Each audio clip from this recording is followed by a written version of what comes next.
महाविकास आघाडीचे घटक पक्ष उद्या मेट्रो लाईनचं उद्घाटन करणार आहे, तसं जगतापांनी म्हटलंय। मेट्रो लाईनचं उद्घाटन करण्याचा महाविकास आघाडीच्या नेत्यांनी इशारा दिलाय।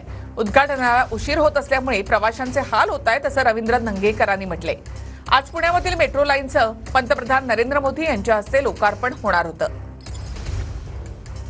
एका छोट्या मार्गाच्या उद्घाटनाला पंतप्रधानांनी यावं यासाठी पुणेकरांचे हाल करणं हे बरोबर नाही, कारण पुणेकरांचे हाल आम्हालाही पाहत नाही आणि म्हणूनच आज या सगळ्या मेट्रोच्या नका उद्घाटनाच्या संदर्भात झालेला विस्का पाहून जर याचं नका उद्घाटन आणखी लांबणीवर टाकलं तर उद्या महाविकास आघाडीतले घटक पक्ष राष्ट्रवादी काँग्रेस पार्टी, शरदचंद्रजी पवार हा आमचा पक्ष, काँग्रेस पक्ष, त्याचबरोबर उद्धवजींची शिवसेना हे आमचे तिन्ही पक्ष उद्या सकाळी पुणे शहरातल्या ज्येष्ठ नागरिकाच्या हस्ते याचं उद्घाटन करणार आहोत। सकाळीच हार्डीकर साहेबांना फोन केला की तुम्ही भारतीय जनता पार्टी, शिवसेना, राष्ट्रवादीचं उद्घाटन करताय का मेट्रोचं उद्घाटन करताय। सकाळीच मी त्यांना एक फोन लावला होता।